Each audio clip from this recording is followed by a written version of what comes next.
शन्नो मित्रशं वरुणः शन्नो भवत्वर्यमा शन्न इन्द्रो बृहस्पतिः शन्नो विष्णुरुक्रमः नमो ब्रह्मणे नमस्ते वायो त्वमेव प्रत्यक्षं ब्रह्मासि त्वमेव प्रत्यक्षं ब्रह्म वदिष्यामि ऋतं वदिष्यामि सत्यं वदिष्यामि तन्मामवतु तद्भक्तारमवतु अवतु माम् अवतु भक्तारम् ॐ शान्ति शान्ति शान्तिः ॐ सहना भवतु सहनौ भुनक्तु सह वीर्यङ्करवावहै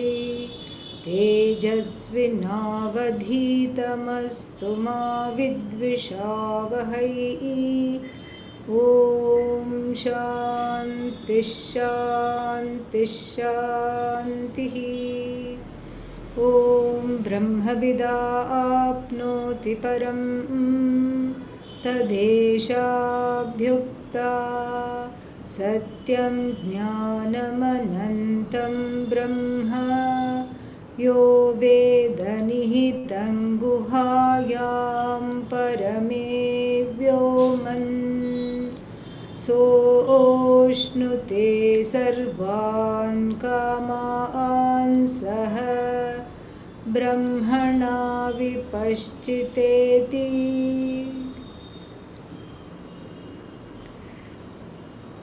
Now we are in the beginning of the Bhashya, just the first sentence really. Brahmavit apnoti param, and that is what we are going to be looking at. And so this is after making a wonderful connection between what went before and what is going to come now. Bhashyakara then goes on to draw out each and every word here in the Bhashya. Very, very beautiful connection is there. So you can repeat now. Brahmavit. Brahmavit. Brahma iti vakshyamana lakshanam. Brahma iti vakshyamana lakshanam. Vriddhatamatvat brahma. Vriddhatamatvat brahma. Tadveti. Tadveti. Vijanati iti. Vijanati iti. Brahmavit. Brahmavit. Apnoti. Apnoti. Prapnoti. Prapnoti. Param niratishayam. Param niratishayam. Tadeva brahma param. Tadeva brahma param. Nahi. Nahi. Anyasya vijnanad. Anyasya vijnanat. Anyasya praptihi. Anyasya praptihi. Spashtancha. Spashtancha. Shrutyantaram. Shrutyantaram. Brahma praptimeva. Brahma praptimeva. Brahmavidah darshayati. Brahmavidah darshayati. Sayo havai. Sayo havai. Tatparam brahma veda. Tatparamam brahma veda. Brahmaiva bhavati. Brahmaiva bhavati. Ityadi. Ityadi. I think you and I are following different texts. I will come back Okay. to the text. Yeah, that's Okay. Come back to the other text. Little bit of Pathantara is there. That's okay. So, Brahmavit iti. So, it starts with the word Brahmavit. Brahmavit apnoti param. And we've seen the meaning of that last time. Param means that there is nothing beyond that. There is nothing above that. There is nothing other than that. And there is nothing, nothing to talk about. With that which is limitless, is Param. So the connection here, the Shruti makes very, very clear, is that the Brahmavit apnoti. Brahmavit means the one who knows Brahman. Brahmavit apnoti param. So the knowing of Brahman is put first up front. This is something we have to understand. So apnoti is there. That apnotehe, there is a lot of discussion about this apnoti. Apnoti means gains. So how can the person gain and all these things, and one, as I said last time, one Nanu will also come. But then you have to see this part very clearly. This so what is this Brahmavit? Who is this Brahmavit? And then your Brahmaveti iti Brahmavit, the one who knows Brahman. So here the Shruti makes a very direct connection, ties the knowing of Brahman to the gain of the ultimate. So the focus here is on knowledge. It is not on experience, and there is also, as the Bhashya will now the Bhashya that we just read, as it's going to enunciate, there is also no sadhana apeksha.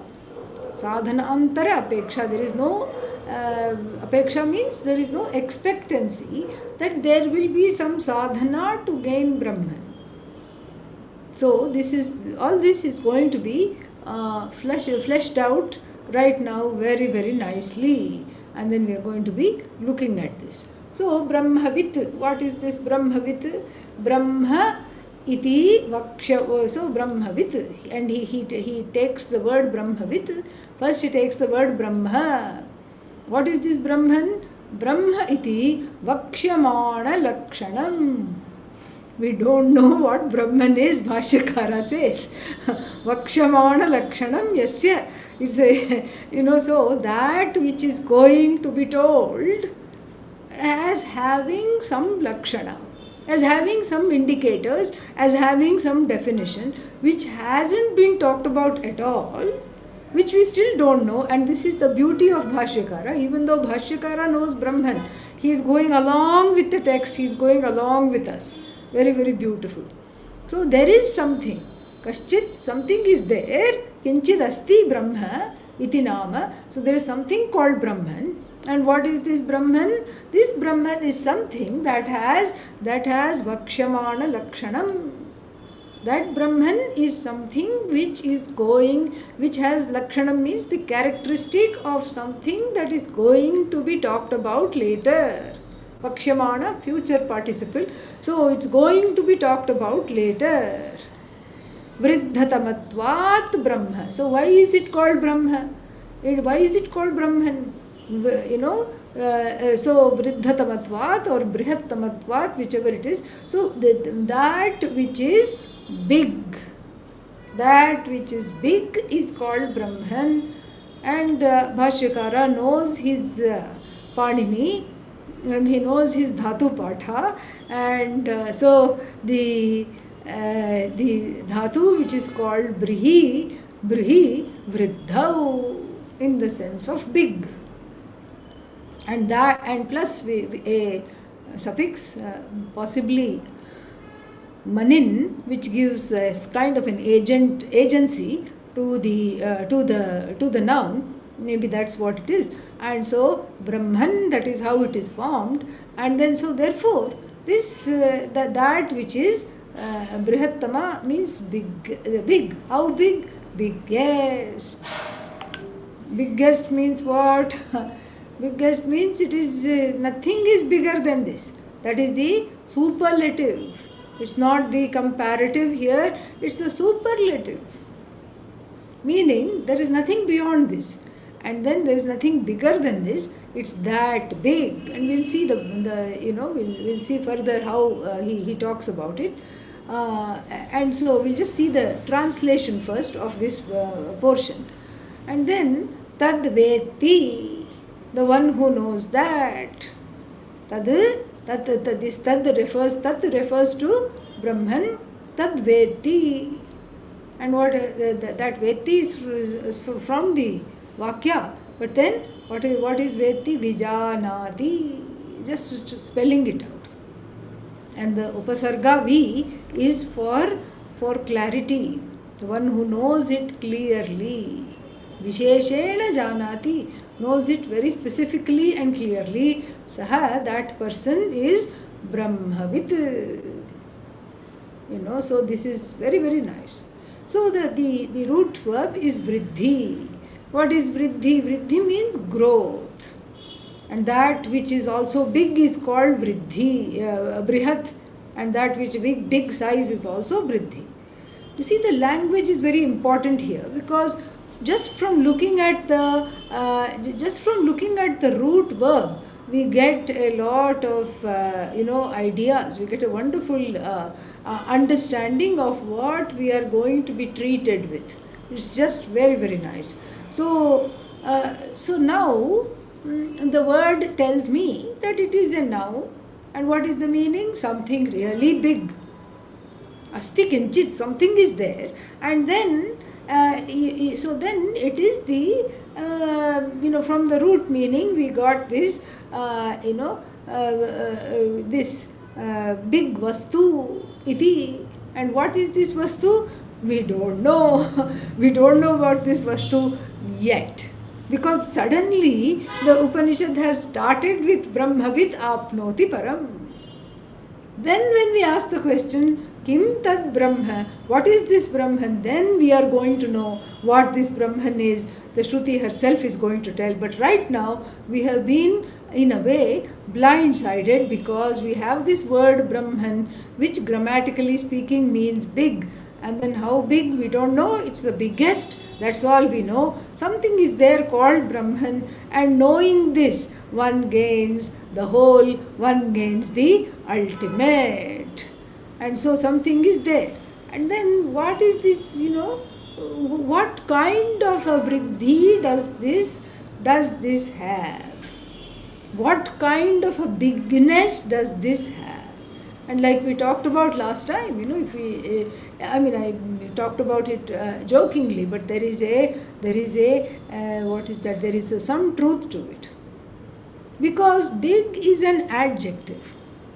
The word big is an adjective. It's not a noun. That's why it goes on to qualify all kinds of things.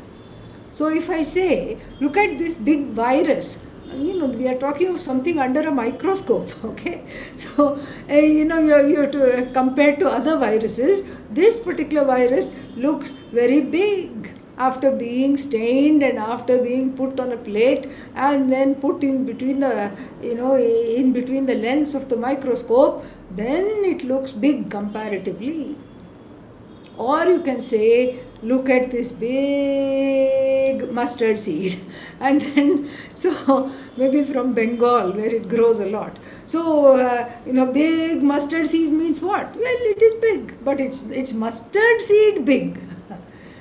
Look at this huge mountain. That is mountain big.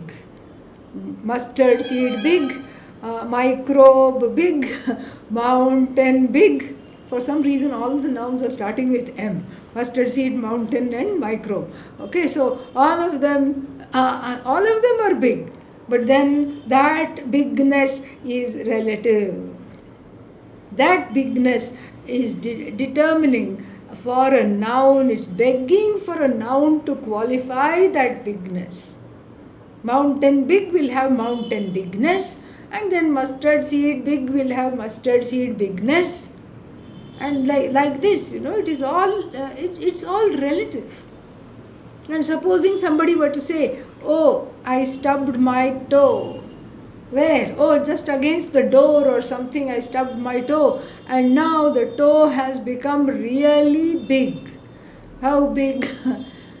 It cannot become pumpkin big, okay? Yeah, we may be surprised, but generally not really. It is not possible for the toe to become pumpkin big. A toe which is hurt, what will it be? It may swell up to the size of a small ball or something like that. So maybe it will be golf ball big, but so therefore, that's maximum. So therefore, you see, we understand, what do we understand?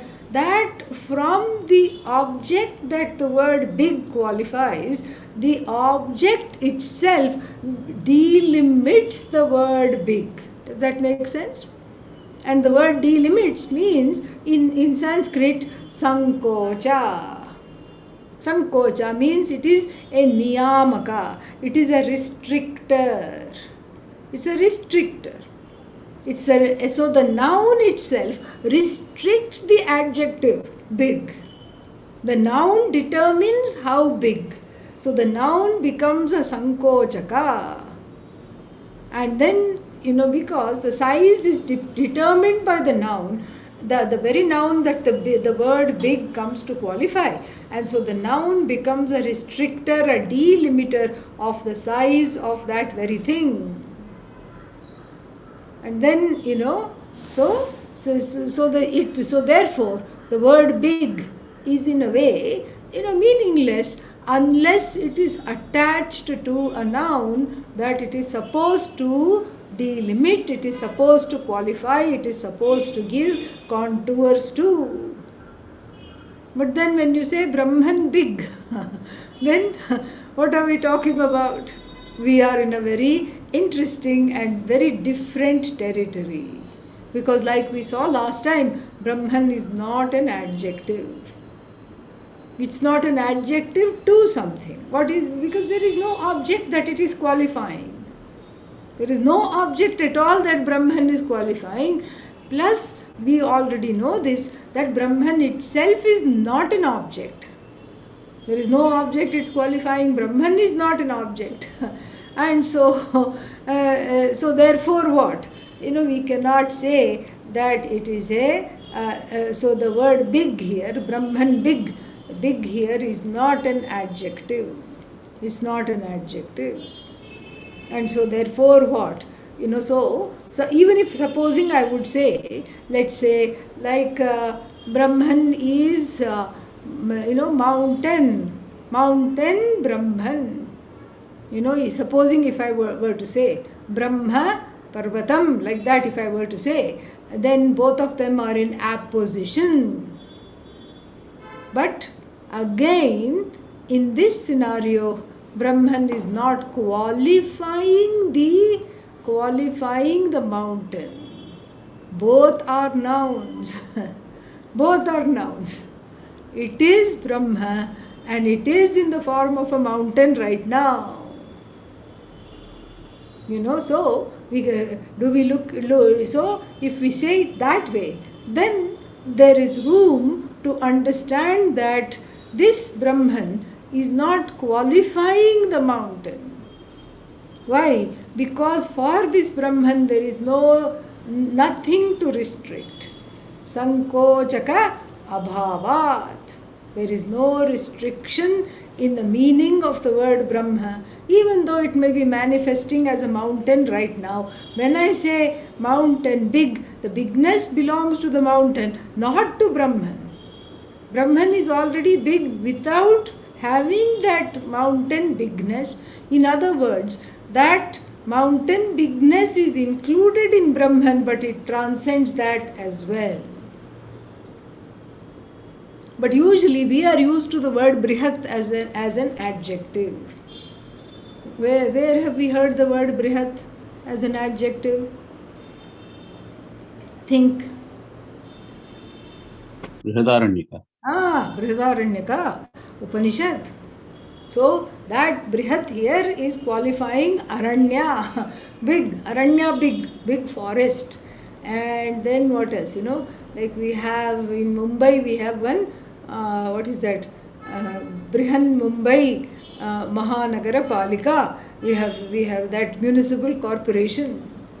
And then, so that is the greater Mumbai, Brihan Mumbai, like that. And then what else we have? In Tanjavur, we have Brihadishwara. The huge, Shivalinga is there. You have to feed it, feed Bhagavan there 30 kilos of rice per day, 10 kilos for breakfast, 10 kilos for lunch, and then what? 10 kilos for dinner. Simple. 30 kilos of rice is cooked and distributed. Because this is what is Agama Shastra. Agama Shastra means that it, the size of the linga, it has to be propitiated and taken care of, because after Prana Pratishtha has been done, then it has to be quote unquote nourished and fed according to its size. In fact, who decided this much rice it will be given? It was Pujya Swamiji. They called him one time and they said, somehow this Bhagavan has become lackluster. All the devotees are coming. This was many decades back. All the devotees are coming and they are not getting their wishes fulfilled. Of course, they are not Vedantins, and that's okay. They are going to the temple to get the wishes fulfilled. Nothing wrong. That's where they are at. And so they are not getting that much, we are not having that tejas and ojas is not there. And Pujya Swamiji said, what are you giving for Naivedya? 1 kilo of rice in the morning, 1 kilo of rice in the afternoon, and 1 kilo in the evening. He said, multiply that by 10. And that's how, that's how this new diet started. So here, Brihadishwara doesn't mean big Ishvara, okay? Yeah, that is not, it's not qualifying Ishvara. Like then we have to think, oh, maybe there is a small Ishvara somewhere. No. It's just the size of the linga, Brihadishwara. So this Brihat comes, this Brihat comes in so many day-to-day objects.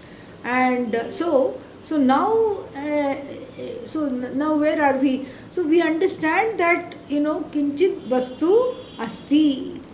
Some kind of a Vastu is there which is very, very big. How do we know this? Shabda Vyutpatya. Through the linguistic operation, Avagamyate, we know this. It is understood by looking into the grammar of the word linguistically. And then what? Then now we have not only Brahman, but then we have another word which is with, Brahmavit. So what is this Brahmavit? Veti iti. So now Brahman has gained one more quality, so to speak, again, an as though quality. So within quotes, what is that quality? It has become a Vedana Vishaya. It has become a topic which is to be known, to be understood. It has become Vedana Vishaya. Very, very interesting. It is so the object of the Vidya, the object of the knowledge is what? Brahman. So Brahmavit. So this is grammatically, okay? Brahman is never the object, but we are talking only grammatically. If we say grammatically, what is the object of the knowledge? Brahman. What is the object that has to be mastered? Brahmavit, to become Brahmavit. So Brahmaveti. So that Brahman has become Vedana Vishaya. And what kind of Brahman it is? Vakshamana Lakshanam Asti Asya. So it has. So now we know two things about this Brahman. So one who knows Brahman is a Brahmavit, and now the object of this knowledge is that, is that Brahman alone, and that the gain of this knowledge is the one who has gained this knowledge is called Brahmavit. So this Brahma Shabda will going to be defined very clearly later on. Like what is that? Brahmavida apnoti param tat, esha rig abhyukta. A rig mantra is going to be quoted, and then in that rig mantra, from the Rig Veda, Brahman is defined as Satyam Jnanam Anantam.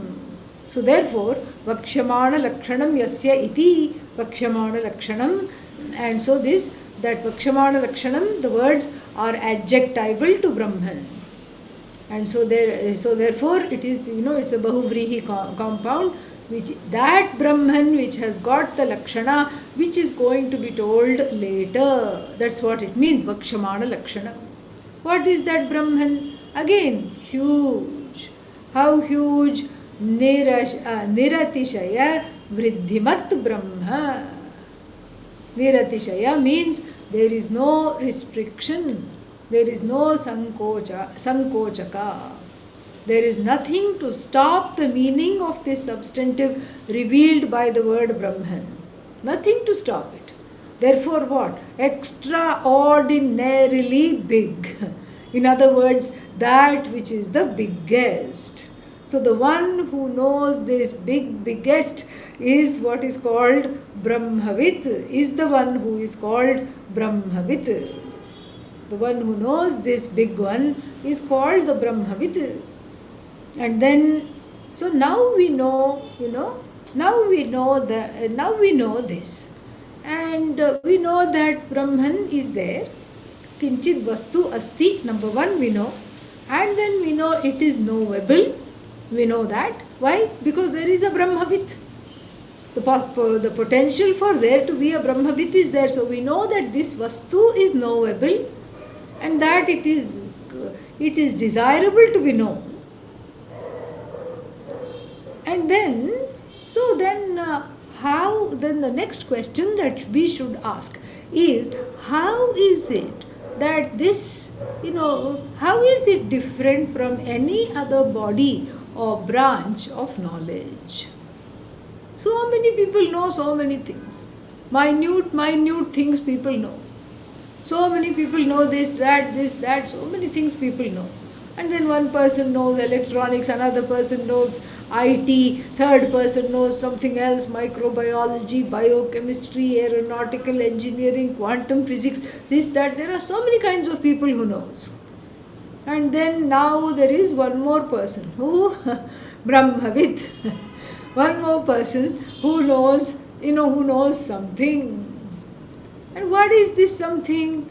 He is some kind of a new fellow on the block of all these knowers of these various discrete branches of knowledge and discrete vastus. One more person has entered the fray, and let's say they're all having coffee, and then one says, I am this kind of Gyaha. Gyaha means Janati iti Gyaha. So the one who knows. So I am electronic Gyaha. Another one says, I am sociology Gyaha. I am a literature Gyaha. And the last one says, I am Brahma Gyaha. Is there any comparison? No. And why? Because because two reasons why there is no comparison. Because all the other 4 or 5 fellows we talked about earlier, they are happily employed, okay, and employable also. This Brahma, with which kind of a job will you put this person in? Kya kaam karega? Well, what will that person do? What will that person do? Really think about it. That's why I keep saying you cannot never put on your resume, I have self-knowledge. If you do that, then, that's like putting a damper on any kind of a prospective, employer. Do you know Java? No, I don't know Java. I don't know Oracle. I don't know Java. But I have self-knowledge. And they will say, keep this self-knowledge safely with yourself. Okay? You have no place in this company. There's no use. So the first difference between the knowers of all these things, literature Gyaha and cooking Gyaha, even cooking Gyaha, okay, cooking Gyaha, literature Gyaha, and then what else? What else did we discuss? Computer Gyaha, micro Gyaha, botany Gyaha, all these people, and then this fellow Brahma Gyaha, who has botany with, who is hobnobbing with, what is that, electronic with, and botany with, and then this Brahma with, trying to insert herself or himself into the conversation. So, so the difference is obvious. This person is not employable because it doesn't have any, this knowledge has no practical application on the empirical level. All that it does, which people don't have a value for unless they, unless there is a lot of punya operating over time. What it does, what the Brahman knowledge does, is that it revolutionizes the whole person and frees them of sorrow, frees them of fear. But this is not known yet. Right now we just know that there are thousands of branches of knowledge, and then there is all this Brahmavit who has plugged himself or herself into this conversation. And then what, So what did, see, the electronic Gyaha, what did the electronic Gyaha get? The electronic Gyaha became a very big person in the corporation, let us say. She or he became the CEO. So electronic with apnoti, what? Chief Executive Officership, apnoti, gains. Alright? So the electronic with has made it to the top, so to speak. And then what else is there? So Brahmavit, what does the Brahmavit gain? And Brahmavit gains what is called Param. Param. That is the difference. That's the another difference. Because the electronic with can go as far as possible in their own field, or maybe 2-3 fields they could master. But then Brahmavit swallows up electronic with and all other wits. This is the width of all widths. Okay, that is Brahmavit. Very, very interesting. So there is the two are they are not comparable at all. Not possible to compare. And that's the mistake a lot of people make, especially when they tell, I don't have time to study Vedanta. They come and tell me, I don't have time to study Vedanta. Why? No, because I am pursuing this, I am pursuing that, and I am pursuing this, that, and all these things they will tell me. And then therefore I don't have time to study Vedanta. Well, the thing is, this is the mistake that is made, is that Vedanta is one more thing along with all the things that you are doing. It is not. It is not. Because the knowledge of electronics, the knowledge of all the other things that we are talking about, mithya. Knowledge of Brahman, knowledge of yourself, knowledge of that which we have studied in the Chandogya Upanishad in detail as Sat, as the truth of you, as the truth of Ishvara, as the truth of the whole universe. That knowledge, because of which all other knowledge, bodies of knowledge are. This knowledge and that knowledge cannot be on the same par. They are not comparable. They are not on a equal basis at all. And so therefore, therefore Bhashyakara quotes the Mundaka Shruti. Brahmavit gains something. Yes, the electronic with also gains something. But what does Brahmavit gain? Brahmavit param. Aparichinnam vastu. That vastu which is deshatah, kalatah, vastutah, aparichinnam. Time-wise, space-wise, object-wise. Parichinna means, what's the word, how to put that, limited. Aparichinna means limitless. 3 kinds of limitations are talked about. The first one is called deshatah, space-wise limitation. So an object occupies a certain space.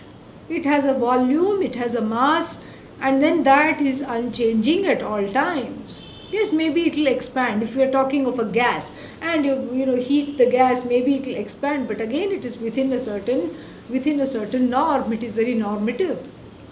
And so therefore an object that occupies a particular space is limited by its size, is limited by the space that it occupies. So this is called deshatah parichinnatvam. Then kalatah. So an object that was there thousands of years ago, like what? Dinosaurs. What happened? Gone.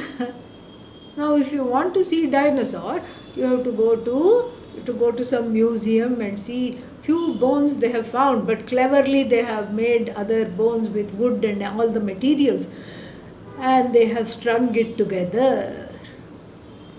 Dinosaur egg you can see, dinosaur bone structure you can see.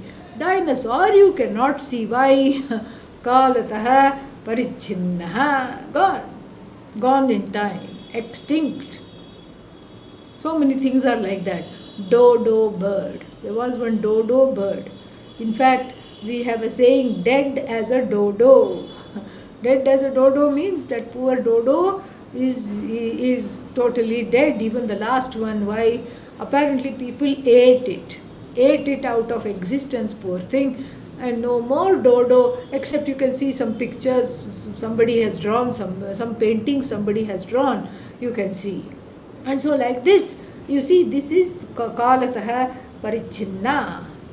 Every object is like that. It we can't say enjoys, it suffers from deshatah kalatah parichinnatvam. And the third kind of a limitation that all objects suffer from is called vastutah parichinnaha.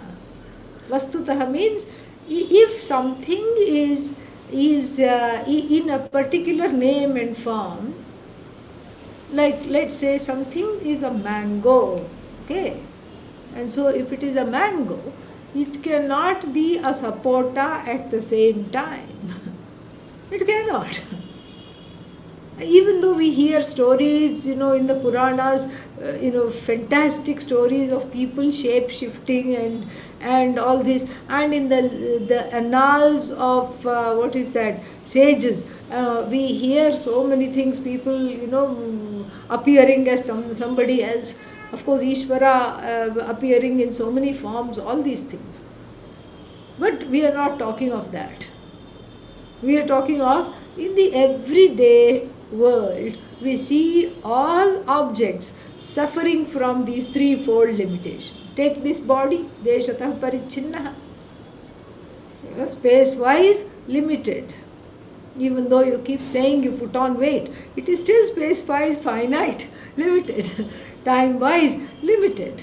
How long can one survive? At the most 100 years, 105 years, and I think the oldest person is now 115 or something.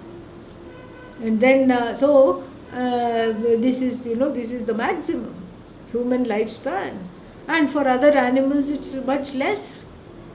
Elephants, and the only thing I think are more long-lived than human beings are turtles, tortoises, they live for 200 years sometimes, some big ones. So, but other than that, everything is, even that is finite.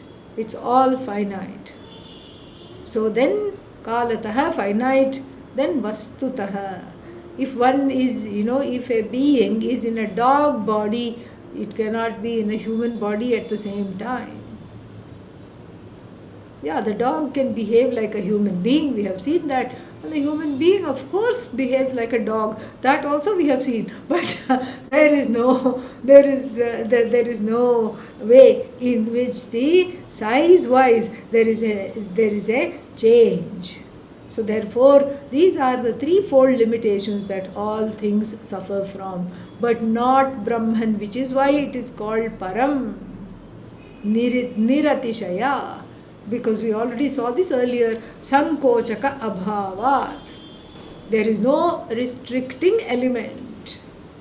And so, what does that mean? So, Param, what is this Param? Param means it is It is aniratishaya. Niratishaya means what? Without any limits. Without any limits what? We have to say anandam apnoti. Niratishayam anandam apnoti. What is this niratishaya anandam? The ananda, again, ananda means joy. Okay, so this joy which we know in the everyday world again has sankochaka, restrictive things. So the joy that one experiences again suffers from the threefold limitations. And on top of that, there are further limitations where the experience of the joy is concerned. Because if you try to look at, very interesting, if you try to look at where is this joy located? Is it, is it in the object, as we make the mistake of thinking? No, it is not in the object, because that if it is in the object, then that should be a constant. If we are conducting an experiment, if it is in the object, it should be a constant. That whenever I encounter this object, then happiness comes. Is that what happens? No, that's not what happens. Even if one argues, no, I can never go wrong on chocolate cake. Whenever I see chocolate cake, I just feel so happy. I feel warm and loving inside, and that goes without saying. So you give the person the chocolate cake to eat. Make sure you're there right in front of them when they eat it. Give them the second one, the third one, the fourth one. Will they greet the fifth one with that same enthusiasm and joy? No. In fact, they'll say, take it away, I'm having a tummy pain. I can't handle it. I don't want to look at it. I don't want to look at it. Even if one has a favorite vegetable or a favorite thing, you start eating that every day. You start eating that every day, and then after a while, what happens? You just, you are sick of it. When I went to China, same thing happened. Nothing, very few vegetarian things, hardly anything. And I don't know the language, and I was there for 3 weeks, and then I don't know the language, and then so they just had pictures, and you had to show what you wanted to eat. So the pictures of the vegetables would be there. So I would say, okay, this cabbage looks good. So I would point to the cabbage picture, and then immediately the man would bring out a cow, meaning the cow picture, meaning that the only way he knows how to prepare the cabbage is along with the cow, beef, So I said, okay, that's not an option. So then I would show some other vegetables, whatever was there, beans, and then the beans, he would immediately happily bring out a pig. Okay, so the pig and the beans go together, and then the cow and the cabbage go together, and then something else also. Very difficult it was. Then finally, I was so, I was running out of all the vegetables that they had, and then finally I pointed to the eggplant. Then he said, yeah, okay, somehow I had convinced him, I was, made him understand I was vegetarian. So he said, yeah, this I can prepare by itself. So I said, okay. And it was a very good dish. And then, but day after day after day, meal after meal after meal, for 21 days. After that, what happened? I didn't want to look at the eggplant for a few months. Don't want. Okay, this is what happens. So this is, this is what is the, so the happiness, the ananda is not unbridled ananda. Because it is not, you cannot know even where it is located. You cannot say that it is located in the object, because even though the object is dear to you, too much of it is too much. That's why even if you love a person so much, you can't spend all the time with them. You need space. And so therefore, this is exactly like that. Same thing, whether it's a thing or a person or an event or anything like that. Or you cannot, there is some kind of a feeling, a sense of revulsion when you have too much of it. And then, so therefore, but then, suppose we say that the happiness is centered on the person, then also, if we don't know Vedanta and if we just say that, then also it is very difficult to be happy. Why? Because even if the Ishtavastu is there, Ishtavastu is kept right in front of you, stomach is not paining, still one cannot enjoy it. Why? Because the mood is bad.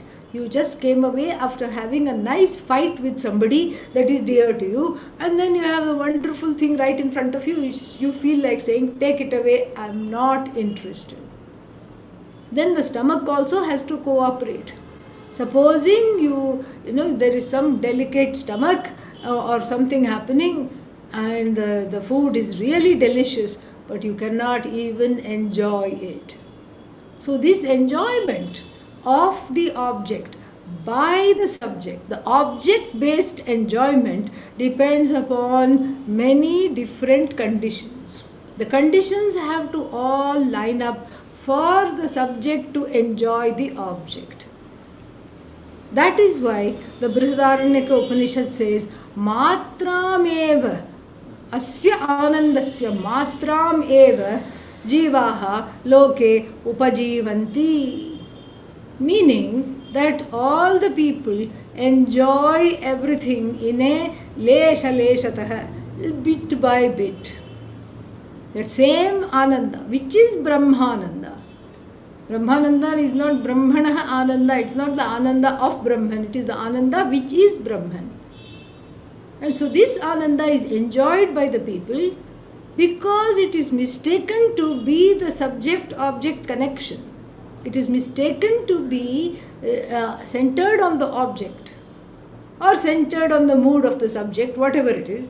And so as a result, what happens is that because of that, people think that this Ananda is, truncated, elusive, and absolutely, restricted. But, what about Brahmananda? Niratishaya. Niratishaya means what? That this Ananda that I enjoy in the empirical world, based on the subject-object coming together, that Ananda, which is centered on this I, which does not even need an object to come out, that is what I understand as the truth of myself with this Brahma, with the help of this Brahma Jnanam, which is going to be unfolded by the Shruti. So this is what the thing is. So then Brahmavid, again the word Brahmavid, brings up another issue. What is the issue it brings up? It brings up the fact that when somebody is the knower of Brahman, then param apnoti, no, Brahmavid param apnoti. So that param must be an object of one's knowledge, correct? Because you can't really desire to know something which you don't know what it is. You can't desire for something you don't know. How can you desire for something that you don't have any idea what it is? So an object of desire is familiar to you, and then you can say, oh, I would like to have this. That akanksha is there, that desire is there, and that becomes a favorable thing to get this. How to get this? You have to become Brahmavid. So then that Brahmavid is there. So then, and this is how it is. Like in the world, you can't desire for something that you don't know. In all the things that you have desired, the Ishtavastu is always understood. I want to go here. Okay, that going there is Ishtavastu. The Ishtavastu Prapti is because that Ishtavastu is understood, is known. And then, there is, it is, So therefore what? So therefore, Brahmavit param apnoti means what? In order to gain this Niratishaya Ananda, you have to first know Brahman, correct? Then only you can have the Ananda. So therefore, Brahma apnoti later, this param apnoti comes later, but first there is a Brahmavit. And that person has to do something in order to know this Brahman. And therefore, you know what? How to get hold of Brahman? It's not an object. But what about Ishvara, Sagunam Brahma? That is also not an object away from you. And so therefore what? This is what we have to understand, is that nothing that I desire is away from me. That is what is Brahman.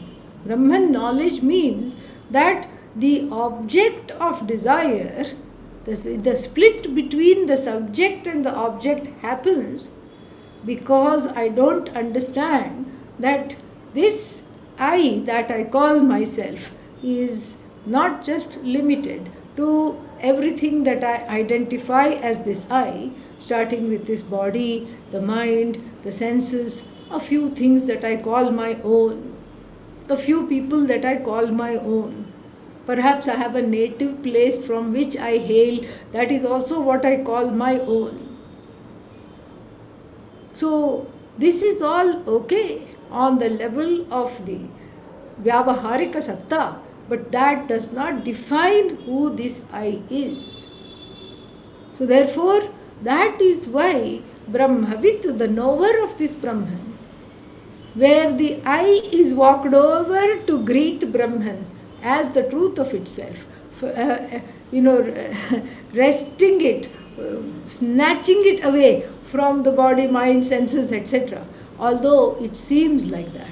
It seems like this I is being taken away from everything that it is, everything that it loves, everything that with which it has identified, and taken to some unknown place called Brahman. It's not so.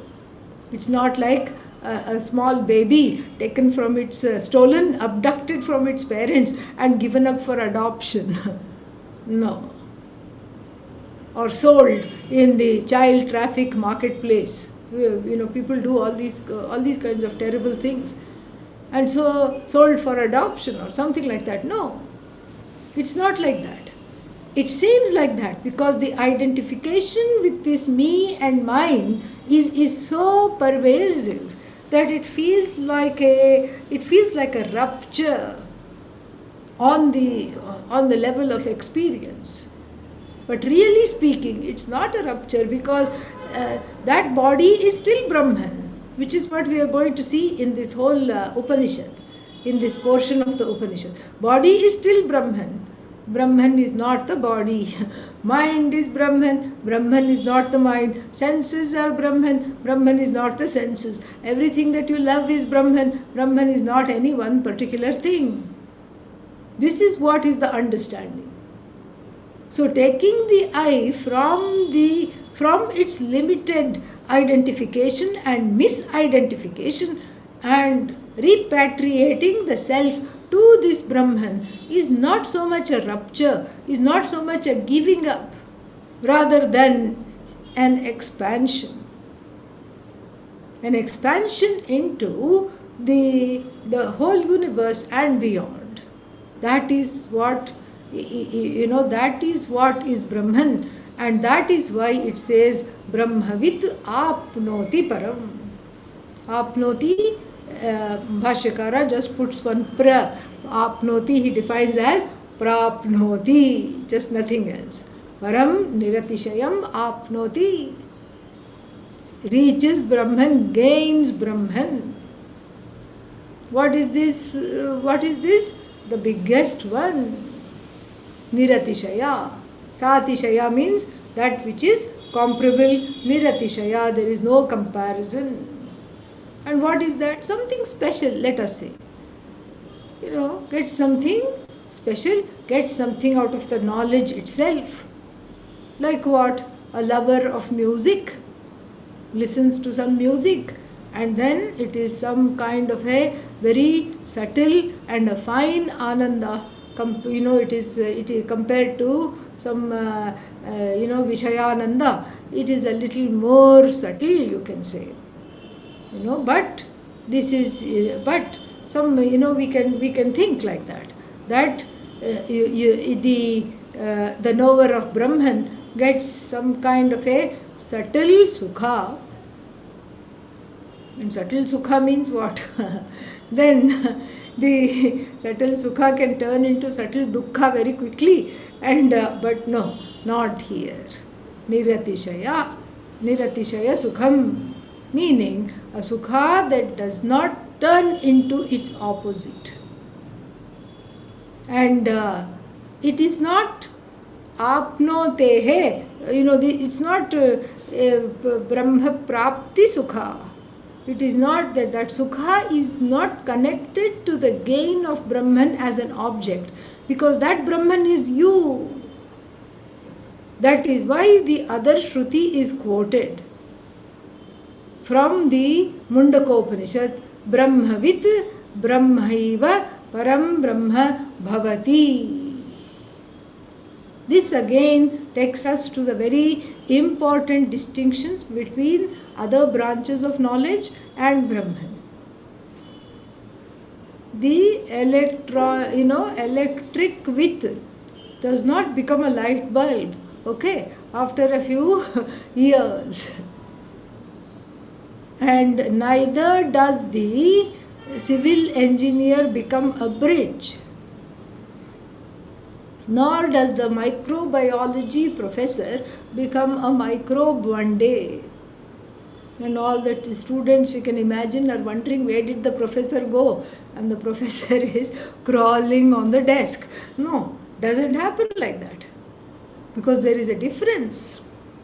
The knowledge of objects and between the knowledge of objects and the knowledge of the subject, there is a huge difference. Very, very, very, very big difference.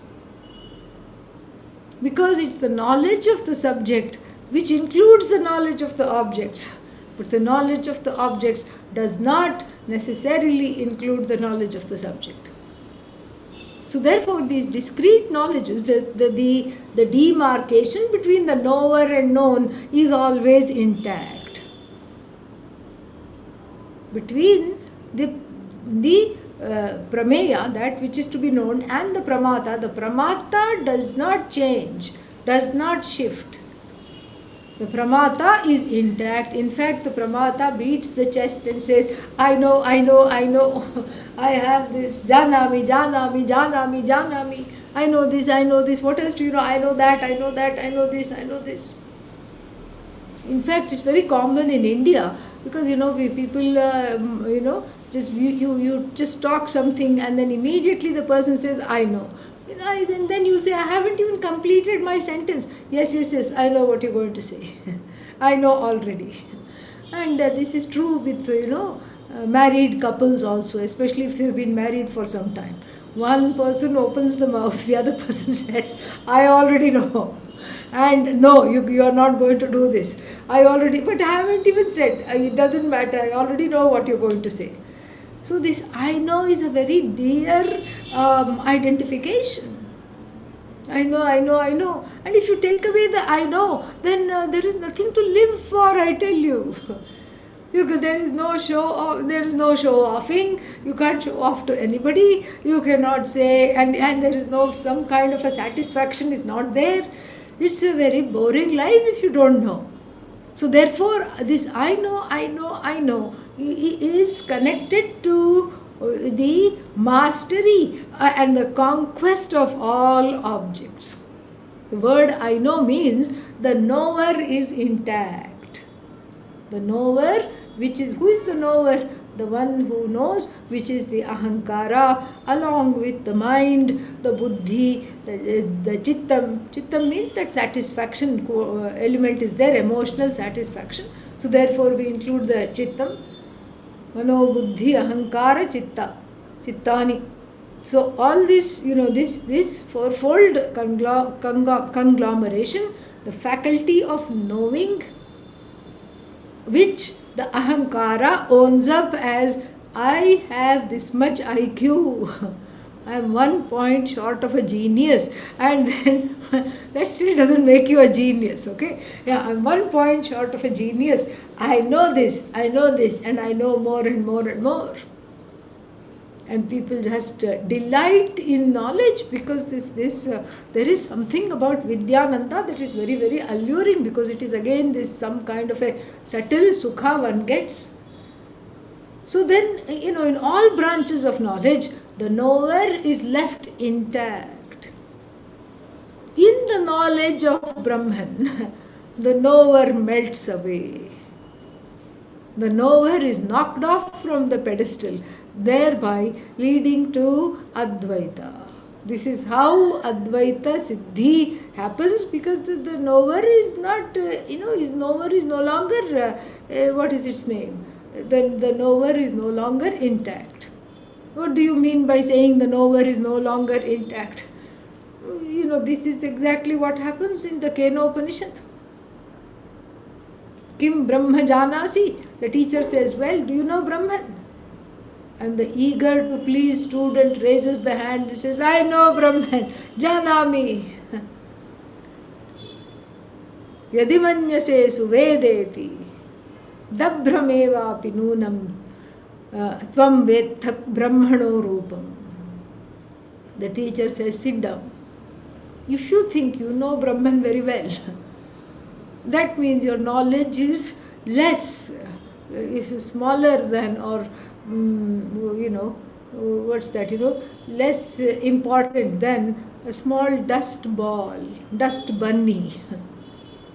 Dabhram means it's just like a little piece of dust on the floor. That is your knowledge is tucham, your knowledge is nothing. And then, then the other person says, well, I don't know. The other student says, well, maybe this fellow is always showing off. Good thing he got scolded by the teacher. I'll say the opposite. Maybe that is the correct one. And he says, Guru, I don't know Brahman. And the Guru says, that is, my dear fellow, that's very evident from your face. Sit down. I can see the ignorance is shining. What a metaphor. The ignorance is shining. Okay. Yeah, so knowledge is not shining. Knowledge generally shines, but here ignorance is shining in your face. And so just sit down. Take it easy. Don't have this pressure to keep on answering. But the cleverest one turns out to be the one that speaks in the same riddle as the rest of the Kenopanishad. Naham manye suvedeti. No na vedeti vedacha. So he says that, I will not say that I know Brahman very well. But I will also not say that it is totally unknown to me. And then the teacher says, Shabash, wonderful. So this is, and of course, we should not, depart from this example without touching upon the fourth student. And what is the fourth student doing? Fast asleep. Because after this discussion, that student wakes up and says, Bho Upanishadam Bho Bruhi. Oh, revered sir, teach me the Upanishad. Very nice. And the teacher, of course, then transitions to some sadhanas and all to give to the student, because that is where the student needs to be picking up. And so here, this is exactly what it is.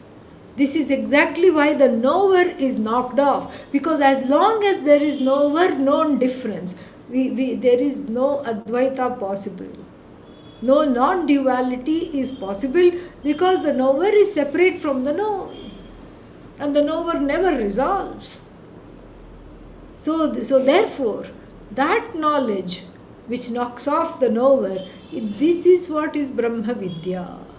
And Brahmavit therefore apnoti param, because there is no such different person called the knower, counting all the things that one knows. It is a knowledge without a knower. It is a knowledge without a knower. And then where do I fit in? You are that being who is a knowing being, who is a limitlessly knowing being, a limitless being. This is what is, Satta, existence. And what is the nature of this being? Chetana. The nature of this being is a sentient being, so therefore it's a knowing being. How long is it a knowing being? It's a knowing being now, it's a knowing being now, it's a knowing being now, it's a knowing being now. It was a knowing being before this whole universe was manifest. What was there was this knowing being. And this knowing being, where is it now? Did it go away? No. Did it go away because the Jagat came into being? No. The knowing being is now in the form of the Jagat. The knowing being is now in the form of that, the indweller of this body, mind, sense complex. So therefore the knowing being is Niratishaya. It has no limits at all. And that is what the gain which is being talked about here. So that is Tadeva Brahma Param. What is that? Brahma Vidya Vishayam Yat. That which is the object of the knowledge of Brahman, Brahma Vidya. Therefore, the Mundaka says, unlike other branches of knowledge, Brahmavit Brahmaiva Bhavati. Brahmaiva Bhavati. That is the knower of Brahman, quote unquote, is Brahman. Bhavati should not be translated here as becomes, because there is no becoming. Because in this sentence, the knower of Brahman, it is not said after doing a few push-ups will become Brahman. No, that's not what is said. There is no sadhana apeksha. The knower of Brahman gains the param. There is no additional sadhana for gaining the param, because the knowing itself is the gain. Knowing itself is the gain. So then, then of course we have we can have a doubt. So then what? Can you say that, whatever, so Brahmavit gains Brahman, just like Swargavit, the knower of heaven, gains heaven. Is there can we say the two are on par? The knower of Brahman gains Brahman, the knower of heaven gains heaven. No. Why? The knower of heaven may gain heaven, but there is a time lag, okay? Yeah. So, supposing today somebody finds out that, oh, there is such a thing as heaven, oh, it sounds wonderful. And the Vedic heaven is beautiful. Vedic heaven is fantastic. Everybody wants to go there. And they call it moksha also. It is moksha for a little while, that's all. It's a moksha, it's a temporary moksha from where people come back. Pujya Swamiji used to say, when you go for a holiday on earth, it's called holiday in. And this is holiday out. That's all. It's still a holiday. You have to come back. So here, the person, the knower of heaven gains heaven. If that statement were to be true, it is not immediate. There is no immediacy there. Supposing somebody were to desire heaven and read about it in the Veda, very beautiful picture is given. There are no core issues. You never feel sad. And as Nachiketa tells us, Natatratvam, Lord Yama is not allowed to set foot there as long as you are in heaven. So there is no fear of death. And there are no core issues, there are no chronic patterns, there is no why me, and there is no like, oh, I have been victimized by the universe. All these feelings are not there at all. And there is no tummy upset. Really? I can eat whatever I want? Well, you need not eat at all. You can just smell. The food is cooked every day. You just smell it and you are so satisfied. You have tasted it even through smelling it. Just like you go like this with the modaks to Lord Ganesha, same thing. You go like this and you take in the smell of various pakas and then you are satisfied. Now, who doesn't want to go to heaven? Everybody wants to go to heaven after this. Plus, there is all this Rambha, Urvashi dance concerts, and then this Gandharva, Kinnara, and Yakshas music concerts every day. A free ticket. You can go sit and enjoy the best music ever. Who won't want to go? It's now a very, very desirable place. But then, if I said, let's say I'm reading about this, and I read about this, and then immediately, that doesn't happen. There is no immediacy. First, one has to depart the body, and God only knows, literally speaking, when that's going to happen. And then maybe, if the karmas permit, and if I have done enough punya, then I can go and enjoy in heaven. Correct? So, and also, the going to heaven is incumbent upon how much punya one has done, but not so with being a brahmavit. So there is a difference between something like swargavit or brahmavit, because the desirable object here, which is Brahman, as soon as it's known, the shackles of pain and sorrow immediately, the result is immediate. The gain or the prapti of this param is immediate. There is no time lag.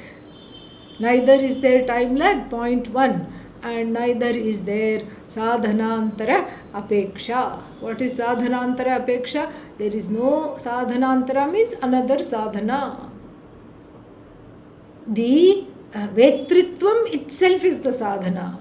The knowing of this Brahman is itself the sadhana. There is no other sadhana.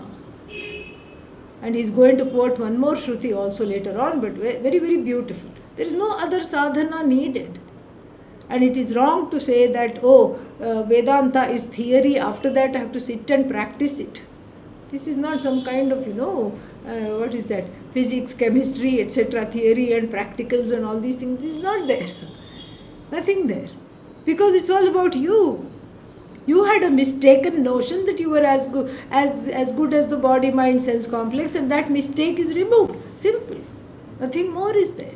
That is what is apnoti here. And that's why Bhashyakara quotes this Brahmavit Brahmaiva Bhavati, because when you understand that, then there is nothing else is there. Nothing else is there. No other Vishaya is there.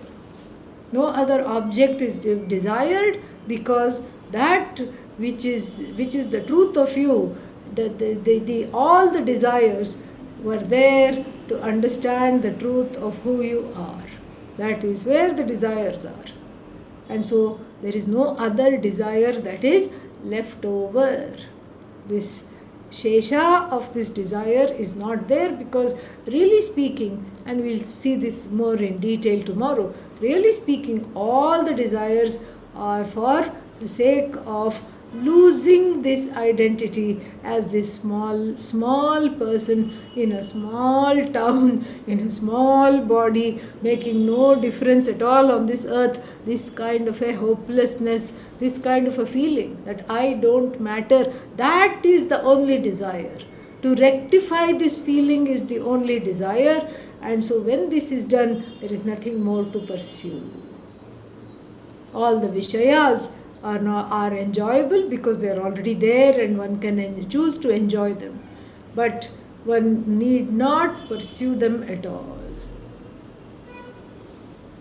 And this is something which is repeatedly said in the, where is that? In the Brihadaranyaka Vakya, there is a wonderful Vakya upon which the entire 293 verses of the Panchadashi 7th chapter is based.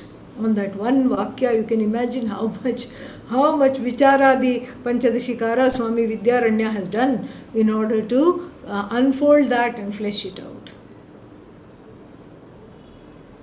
So the one who knows Brahman, it is said, Ayam asmi, aham asmi iti purushaha. Kimartham kasya kamaya shariram sanjvaret.